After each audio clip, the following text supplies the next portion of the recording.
Hello and welcome back to Inquisitor Martyr. Last time we kept going with the Void Crusade. I failed to get the Servo Skull, which means we lose one Void key. Or I guess just normal one key, which sucks, but is fine as long as I can get the others.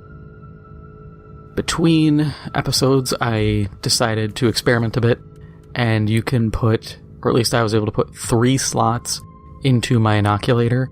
Not replacing this anytime soon, haven't found a good replacement. So I put... You know what, I'm just gonna actually crack it open so that you guys can see, because I can't remember which ones it was. Okay, we're gonna do this manually. The Phosphenic Psalm, the Hypergeist, and the Volkite Psalm. This way, 1 second to dot duration, 20% move speed for 2 seconds when hit, 10% bonus damage against burning enemies, pretty nice, and a 70% heat damage bonus. That's the big thing. That damage bonus should be good. There isn't a lot for the 3 Psalm options that I think are worthwhile, so we're going with that. And continuing with the map, we hit up the secret mission here. 78, okay. Not gonna monkey with it, just want to get through these missions so we don't screw them up.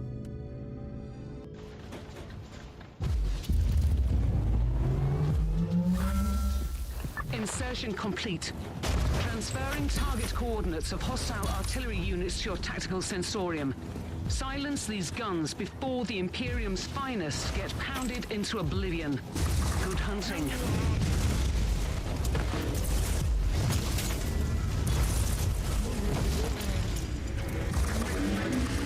I mean, that's not bad damage. Seems to be going just fine.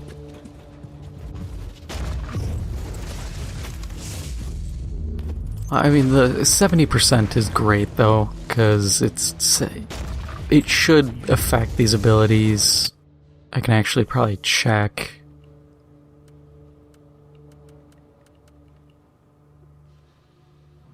Or now that I think about it, I probably can't.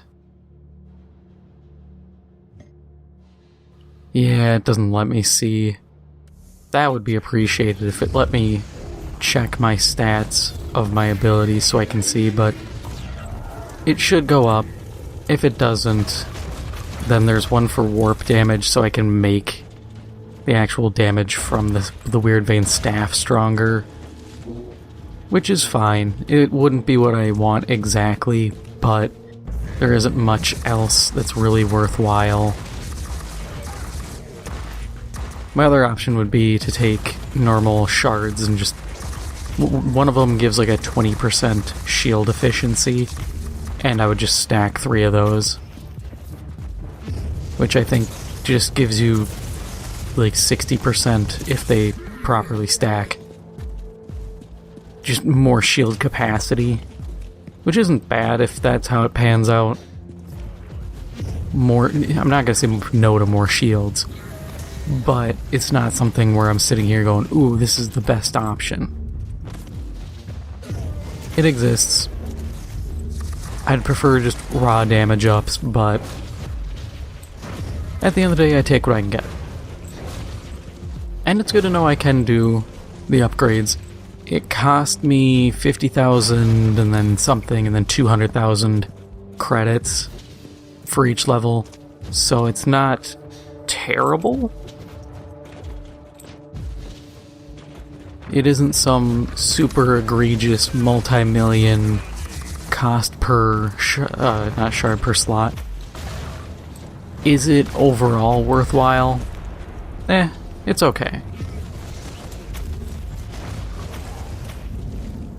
If I was really dead set on my current loadout, I would put more slots into more gear.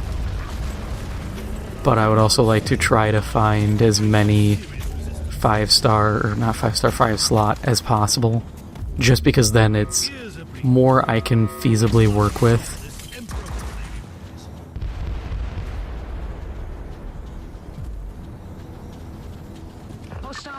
down, rinse and repeat, in the name of the Emperor, of course.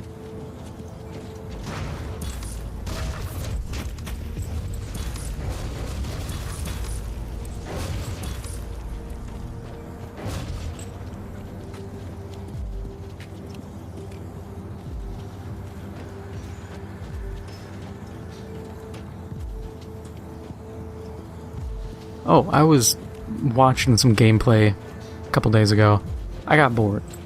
So I was sitting there and I was like, you know what? I haven't watched gameplay in Natural Selection 2 in ages. And I thought, does anybody even play the game anymore? Turns out some people do. I watched a bunch of old gameplay because why not? And it got me thinking about just that very brief time where we had FPS RTS hybrids.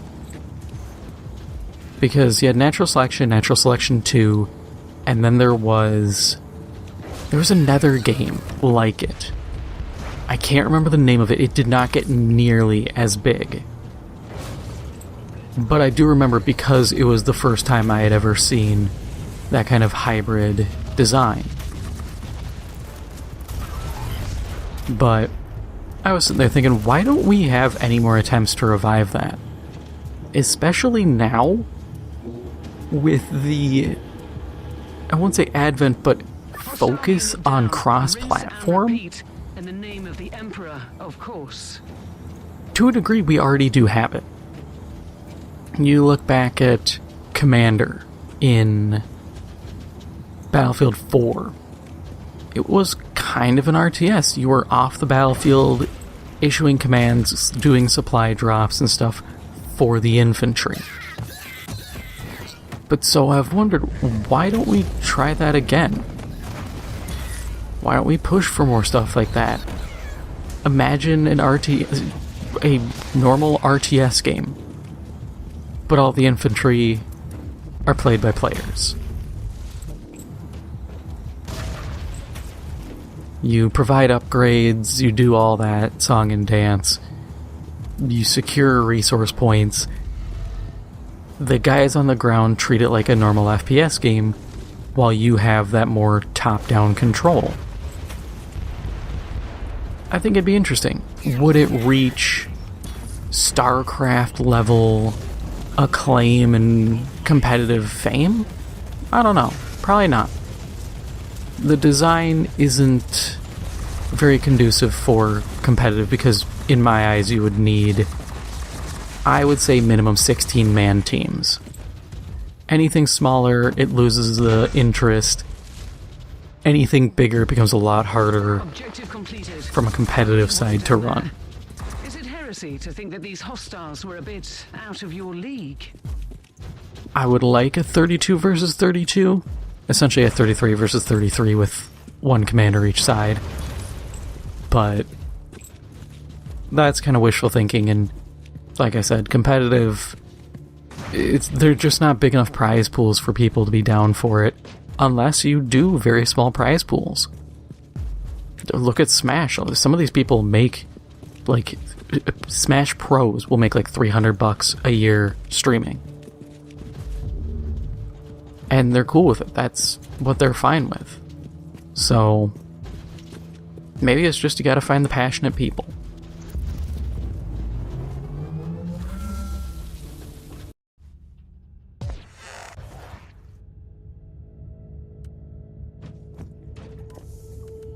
Quick mulch.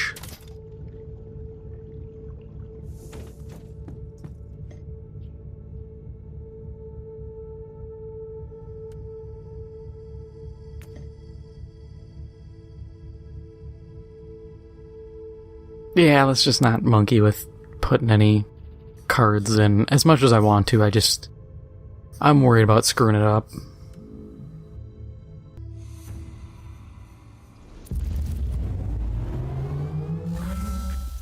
The mysterious ways of the Inquisition never cease to frighten me. They dispatch an agent of your caliber to rescue some Imperial cannon fodder. Will they get a hero's welcome or end up in an interrogation chamber? Van Winter, out.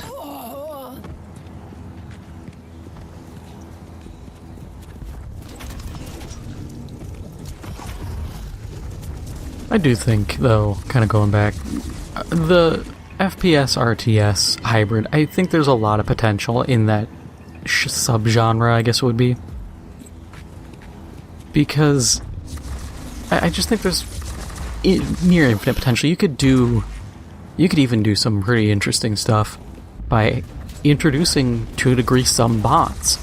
Some standard AI units that could be cheaper to produce, or just an extra thing to help kind of pivot a fight. And obviously they're not going to be as effective as an actual player.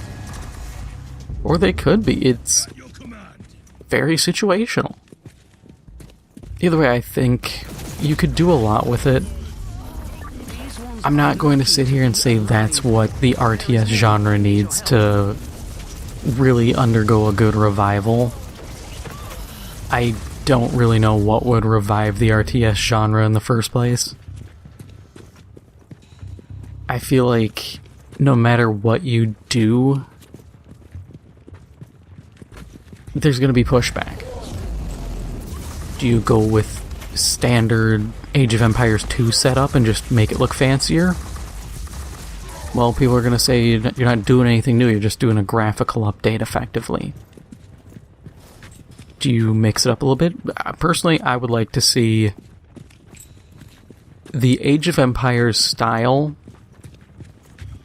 full 3D, you know, standard expectations for games of the day.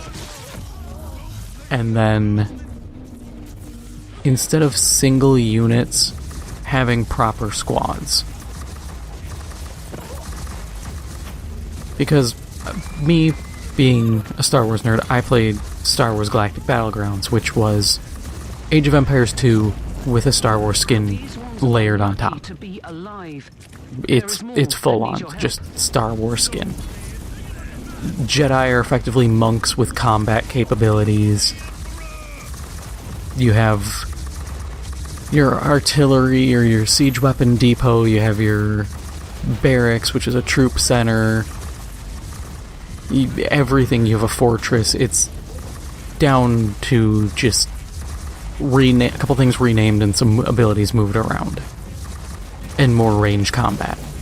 But I'd like to see that, at least that philosophy for an RTS, blended with things like cover. More in line with, like, a Dawn of War. Dawn of War 1 specifically. Because I think there was a lot of interesting things that could be done in that style. It's just nobody really fully capitalized on it. Star Wars RTS games, you had Galactic Battlegrounds, you had Empire at War, and then they stopped making them. And I think that's kind of where they faltered in my eyes, because you could definitely do some interesting stuff. And I loved Empire at War. Honestly, I'd sit around and just hit the cinematic camera and watch dogfights. Because I thought it was the coolest thing ever, that the game would just, even though they're canned animations and all that, I just loved watching them. Or you get into a big fight and watch as, like, the camera would follow one of your capital ships as it's just blasting away another ship. And it was the coolest thing to me. Hey, data slate. Complete. The data slate you found has a unique encryption litanies running. You need to access a decryption terminal. I have no idea if there's another one around here. Interrogation teams are standing by. Like, I don't know where another decryption terminal would be. Because my map doesn't say that there's another one. And the whole thing is like the mission below this one that we did as the 4th mission was supposed to be where you go to decrypt. And you can't decrypt at a done mission.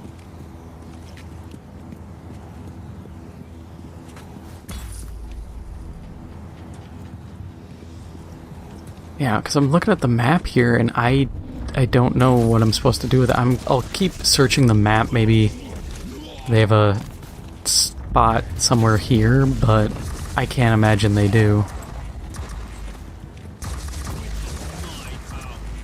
Which may be a problem with this run. Which kind of feeds into what I talked about actually not last time, but a few times ago, where even with these being curated, there's still some issues with things like this where it shouldn't require a separate mission to get this stuff, considering you got it here in the first place. You sat down and earned it by doing the mission.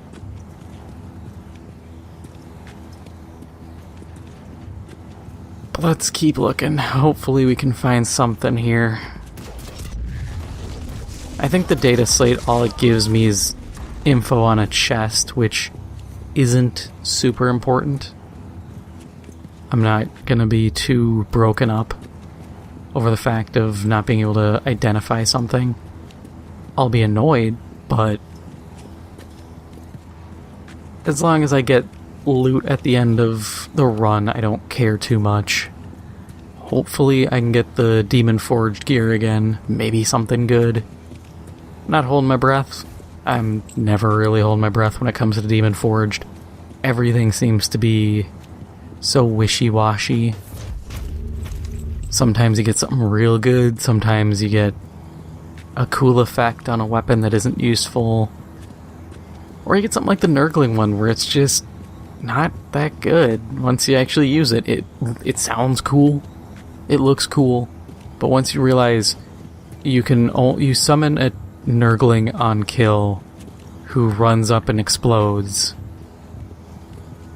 it kind of loses its charm. Especially when you have to go into melee to get it. So, that Nurgling usually doesn't last long. He essentially appears, instantly explodes on the guy next to the guy you hit, and then you gotta hope you get a new guy when you hit another guy. Yeah, looks like that's all here.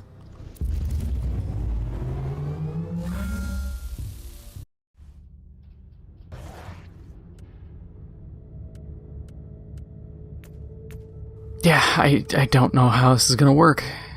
3 keys, 4 fragments. There should be one more here. So it kinda sucks not getting all the keys, but I think I get some for beating the final mission. We'll see. We'll knock this one out, though. Rescue. Alright, this'll be easy.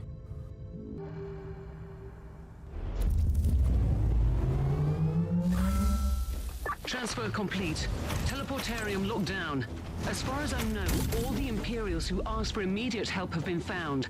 I fed the coordinates to your tactical sensorium. Save as many of these unfortunate devils as you can. But for what greater or darker purpose, I wonder.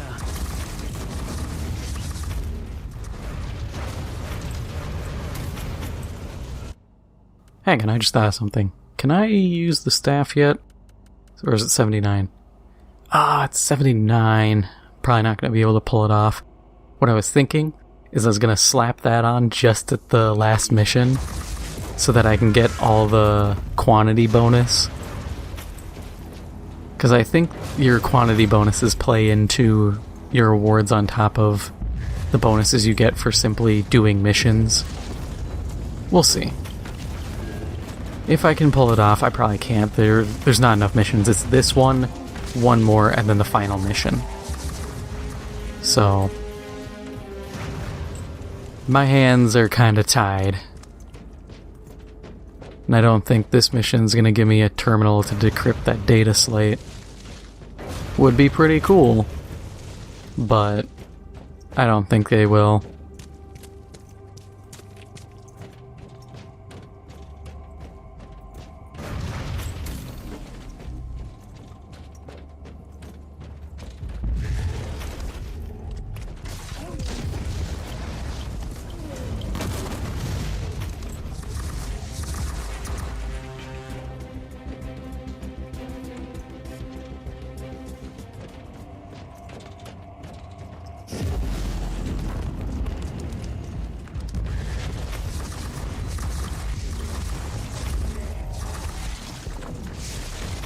thinking more about like the whole FPS RTS, you know, it'd be a good game to see you like using that style.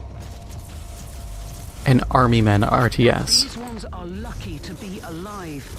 There is Hey guys, follow me please so you don't die to the lingering flame because you're dumb. But you remember, hopefully some of you remember, Army Men RTS. That game was amazing for its time. I had that on the GameCube. I missed like 3DO and their Army Men games. I remember watching a video and it went over like what happened to them. And they listed off all the Army Men games. I did not realize in a span of like 5 years they put out, I think, 10 or 11 games. Some of them, they were putting out sequels within a year. I never realized that. But yeah, because like I used to play a lot of the PC ones. And turns out they were just pumping those out. They're doing that with a lot of the stuff. And I sat there thinking, no wonder you had problems. You didn't saturate the market, you flooded the market. Because they did that. It's like they had Army Men Green Rogue. I was watching a gameplay, like a playthrough of it, and I was sitting there looking at it and thinking, these graphics look really weird. I don't remember them looking this way. Turns out there was 2 versions. I have the PS2 version, which is the better looking version with different maps. And I just sat here, I remember a lot of games had different versions depending on the system they were on. That stopping doing that is a relatively new thing. For a long time that's how it worked, because different systems had different limits, and instead of potentially kneecapping a game so that it can run on all systems, these studios just said, yeah, make a worse version or a graphically inferior version for this, or cut these things out. Which nowadays oh man, people would flay you alive for that. But that's just what would happen. I think we might see that happen again, depending on what Microsoft and Activision, what that goes through to be. Because they're saying, oh, we promise to have Call of Duty on the Switch and all this stuff and bring it to Nintendo for 10 years. And I'm thinking the Switch is usually like a gen behind, so you're gonna have potentially far worse looking games. Just saying here. But this was all. It would be interesting to see an Army Men RTS with that. Some players actual players, like some infantry or actual players kind of deal.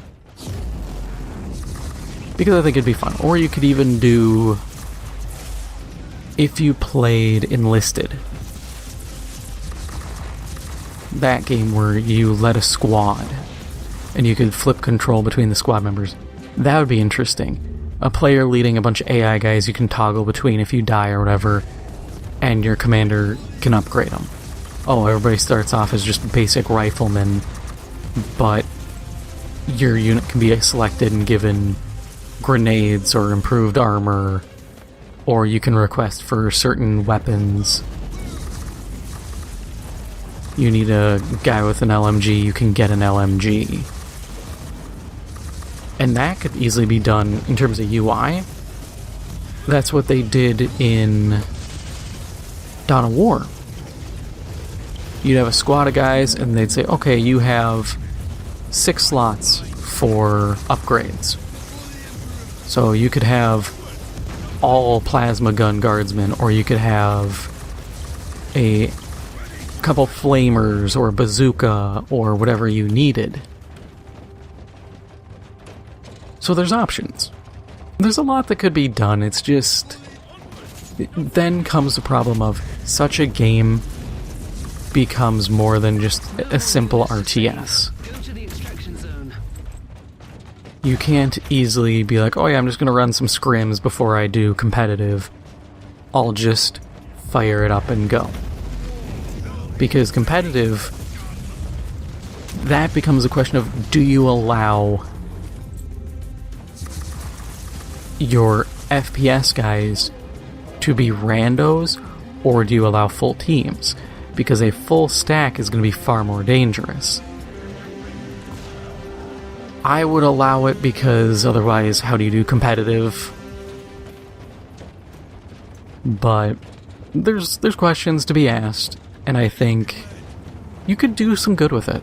You could do some really interesting designs. I don't think it'd be that difficult. The programming side might be a bear, but from a designer standpoint, it's not untenable. Rescue operation successful. Captain to teleportorium chamber. Engage. I think we've seen games that are far more complex come out.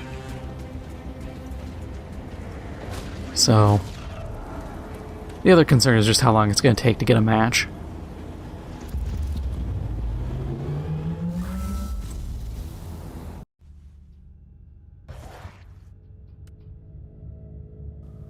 Alright, that is all for now. If you enjoyed this episode, make sure to hit the like button. It helps out the channel a lot. And if you haven't already, make sure to hit the subscribe button. Thank you for watching, and I'll see you in the next one.